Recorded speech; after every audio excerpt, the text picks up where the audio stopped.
আপনার স্কিনের মধ্যে কি এরকম ওপেন পোর্স দেখা যাচ্ছে? তো ওপেন পোর্সের সমস্যা যদি থাকে সেটা কিন্তু সম্পূর্ণ লুকটাকেই খারাপ করে দেয়। ফেসের মধ্যে যে একটা সুন্দর লুক, সেই লুকটা খারাপ হয়ে যায়।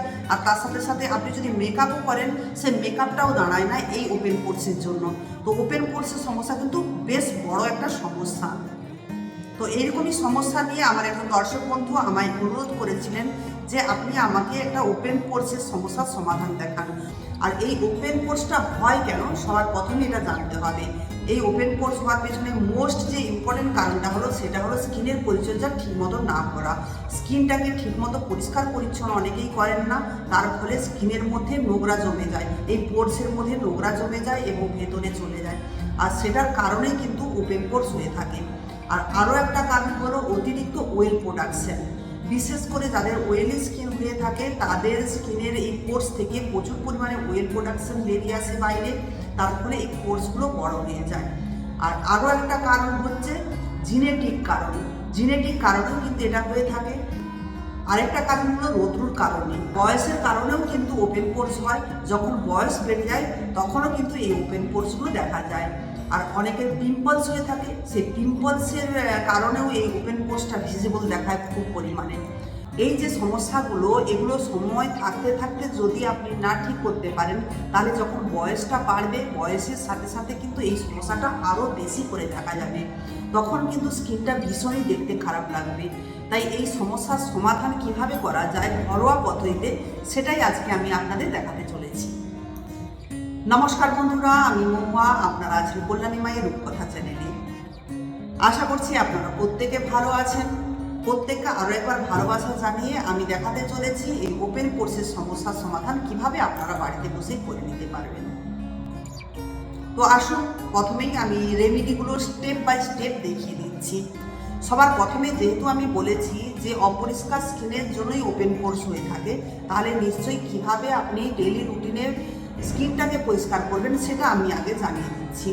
সবার প্রথমে রেমেডিতে আসার আগে স্কিনটাকে পরিষ্কার করতে হবে। সেই স্কিন পরিষ্কার করার জন্য আপনি কি করবেন, যদি মেকআপ করে থাকেন কিংবা কাজল লাগিয়ে থাকেন, তাহলে কিছু অয়েল বেস কিছু দিয়ে আপনি স্কিনটাকে পরিষ্কার করে নেবেন। পরিষ্কার করে নেওয়ার পরে তারপরে ফেস ওয়াশ দিয়ে মুখটাকে ধুয়ে নেবেন। ফেস ওয়াশ দিয়ে প্রয়োজন হলে দুবার ভালো করে পরিষ্কার করবেন। এরপরে আমি যে সেকেন্ড নাম্বার স্টেপে চলে এসেছি। এই সেকেন্ড নাম্বার স্টেপে আমি আপনাদের জন্য একটা রেমেডি দেখাবো। এই রেমেডিটা আপনাকে ব্যবহার করতে হবে। তো এই রেমেডিটা বানানোর জন্য সবার প্রথমে যেটা আমি নিয়ে নিয়েছি সেটা হলো একটা ডিম। তো এই ডিমে যে হোয়াইট পার্টটা হয়, সেই হোয়াইট পার্টটাই এখানে লাগবে। ইয়েলো পার্টটা কিন্তু রেখে দেবেন আপনারা। যারা ডিম একদম খান না কিংবা ডিমের গন্ধ একদম পছন্দ নয়, তাদের জন্য কিন্তু একটা রেমেডি এখানে করা হচ্ছে। এখানে ডিমের পরিবর্তে আপনারা কি করবেন, একটা পাকা কলা নিয়ে নেবেন। এখানে ডিম দিয়ে যে রেমেডিটা দেখাবো আর পাকা কলা দিয়ে দেখাবো, সেম কাজ করবে। আপনি যেটা নিতে পারেন, আপনার বাড়িতে যেটা অ্যাভেলেবল থাকবে সেটাই ব্যবহার করবেন। এখানে আমি ডিমের হোয়াইট পার্ট দিয়েই এটা দেখিয়ে দিচ্ছি। তো হোয়াইট পার্টের সাথে যেটা দিতে হবে সেটা হলো চন্দনের পাউডার। এখানে ডিমের হোয়াইট পার্টের সাথে যে চন্দন পাউডারটা দেওয়া হচ্ছে, তো এই চন্দন পাউডারটা দেওয়ার কারণে ডিমের যে গন্ধটা হয় সেই গন্ধটাও চলে যাবে। আর সব থেকে বড় কথা, অনেকের মুখে দেখবেন কালো দাগ থাকে, সেই দাগগুলো কিন্তু সরে যাবে। আর স্কিনের মধ্যে রিঙ্কেলস যদি চলে আসে, এই ডিমের হোয়াইট পার্ট থাকার কারণে সেই রিঙ্কেলসগুলো কিন্তু থাকবে না। আর বয়সের ছাপগুলো সরে যাবে ধীরে ধীরে। তো চন্দন পাউডার দিয়ে এটাকে ভালো করে মিশিয়ে নিতে হবে। আর যারা কলা দিয়ে তৈরি করবেন তারাও কিন্তু এই কলাটা নিয়ে নেবেন, ভালো করে ম্যাশ করে নেবেন।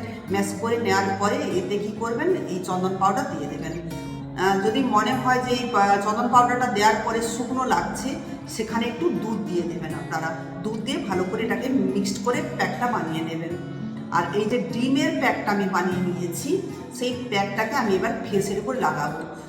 যেহেতু ফেসটাকে আগেই পরিষ্কার করে নিয়েছি, এবার ফেসের উপরে অ্যাপ্লাই করছি। একটা ব্রাশের সাহায্যে ফেসের উপরে অ্যাপ্লাই করছি। প্রথমে দেখুন একটা কোট লাগিয়ে নিলাম।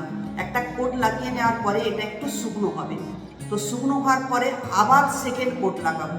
তো এরকম করে আবার সেকেন্ড কোটটাও শুকনো হয়ে যাবে। হালকা করে যখনই শুকনো হবে আবার থার্ড কোট লাগিয়ে নেব। এইভাবে একটা মোটা কোট লাগিয়ে নিতে হবে ফেসের উপর।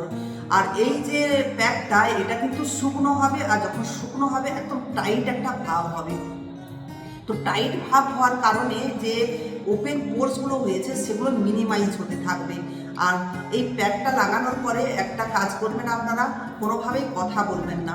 যদি কথা বলেন, যখন এই যে টাইট ভাবটা হবে, শুকনো হবে, সেখান থেকে রিঙ্কেলস চলে আসতে পারে। তার জন্য আপনারা মুখটা বন্ধ রাখবেন।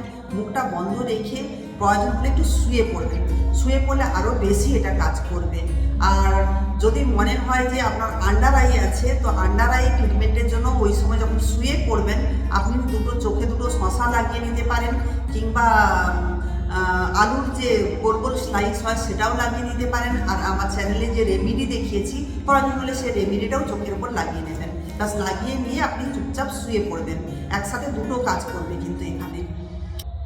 তারপরে যখন দেখবেন 15 থেকে 20 মিনিট পরেই দেখবেন একদম শুকনো হয়ে গিয়েছে, কলা দিয়ে যে প্যাকটা বানাবেন সেটাও কিন্তু একদম টাইট হয়ে যাবে, শুকনো হয়ে যাবে। শুকনো যখন হয়ে যাবে তখন কিন্তু এমনি উঠাতে যাবেন না। এই মুখটাকে ভালো করে আপনারা জল দিয়ে ভিজিয়ে নেবেন। প্রথমে ভিজিয়ে নেওয়ার পরে আস্তে আস্তে করে ঘষে হাত দিয়ে এই প্যাকটাকে তুলে নেবেন। এই প্যাকটা যখন উঠিয়ে নেবেন তখন আপনি যে স্কিনের মধ্যে একটা সফটনেস ফিল করবেন আর এত সুন্দর একটা গ্লোয়িং ভাব চলে আসবে, সেটা দেখে নিজেই কিন্তু অবাক হয়ে যাবেন। আর একদিনের পরেই আপনি যখন দেখবেন যে আস্তে আস্তে আপনার যে ওপেন পোর্সগুলো চলে এসেছে, সেটা কিন্তু ধীরে ধীরে মিনিমাইজ হওয়া শুরু হয়ে গিয়েছে। এই যে প্যাকটা, এটা 7 ডে চ্যালেঞ্জ হিসাবেই কিন্তু করা হচ্ছে। প্রথম দিনে আপনি আপনার একটা ছবি তুলে রেখে দেবেন, আর 7 দিন পরে আপনার ছবিটা দেখবেন। দুটো ছবির মধ্যে পার্থক্য দেখে আপনি নিজেই বুঝতে পারবেন যে এটা কত বড় কাজ করে স্কিনের উপর। তো এই চ্যালেঞ্জটা যেহেতু 7 ডেজের জন্য পরপর 7 দিন ব্যবহার করতে বলা হচ্ছে, তারপর যখন আপনার সমস্যার সমাধান হয়ে যাচ্ছে দেখবেন, তারপর এটাকে সপ্তাহে 2 থেকে 3 দিন ব্যবহার করলেই হবে।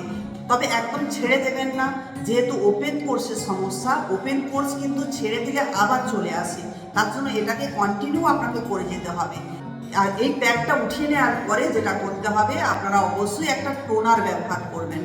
যাদের অয়েলি স্কিন তারা গোলাপ জল টোনার ব্যবহার করতে পারেন, আর যাদের কম্বিনেশন স্কিন বা ড্রাই স্কিন আপনারা যে টোনারটা ব্যবহার করেন সেটা ব্যবহার করবেন। আর আপনি যদি হোমমেড কোনো টোনার ব্যবহার করে থাকেন সেটাও ব্যবহার করতে পারেন।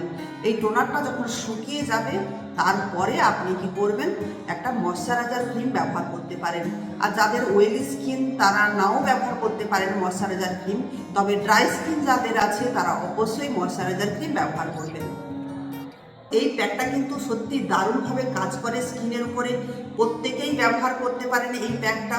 যাদের ওপেন পোর্সের সমস্যা আছে তারাও ব্যবহার করতে পারেন, আর যাদের নেই তারাও ব্যবহার করতে পারেন। আশা করছি এই রেমেডিটা ওপেন পোর্সের জন্য দারুণভাবে কাজ করবে। আর আপনারা কমেন্ট করে আমাকে জানাতে বাধ্য হয়ে যাবেন যে সত্যিই রেমেডিটা দারুণভাবে কাজ করে স্কিনের উপর। যারা এই রেমেডিটা ফলো করবেন তারা অবশ্যই আমাকে কমেন্ট করে জানাতে ভুলবেন না কতখানি উপকার পেলেন। আর আপনাদের কমেন্ট আমাকে যেমন উৎসাহিত করে, আমার দর্শক বন্ধু যারা আছে তারাও এর থেকে অনেকখানি উপকৃত হয়। তারাও জানতে পারে যে এই রেমেডিগুলো আপনাদের উপরে কতখানি কাজ করছে। আমার দেওয়া যে রেমেডিগুলো আপনাদের সত্যিই যদি উপকারে এসে থাকে, তাহলে আপনারা কি করবেন, বন্ধুদের মাঝেও এটা শেয়ার করে দিতে পারেন। তারাও এর থেকে অনেকখানি উপকৃত হবে। তো আর যে সকল বন্ধুরা আমার চ্যানেলে নতুন এসেছেন, নিত্য নতুন এইরকম রেমেডি পেতে চ্যানেলটাকে সাবস্ক্রাইব করে রেখে দেবেন, যাতে করে এরকম রেমেডি আমি দিলেই আপনাদের কাছে সবার আগে নোটিফিকেশন পৌঁছে যায়। প্রত্যেকে ভালো থাকবেন। আজকের মতো টাটা, আবারও হাজির হয়ে যাব নেক্সট কোনো রেমেডি নিয়ে। সবার শেষে আমি একটা কথা বলবো আমার বন্ধুদের, যদি আপনারা আমার কাছ থেকে অন্য কোনো ধরনের রেমেডি দেখতে চাচ্ছেন তাহলে আমাকে কমেন্ট করে জানাতে পারেন। যখন পরবর্তীকালে রেমেডি দেব সেই রেমেডিটা দেখানোর চেষ্টা করবো আমি।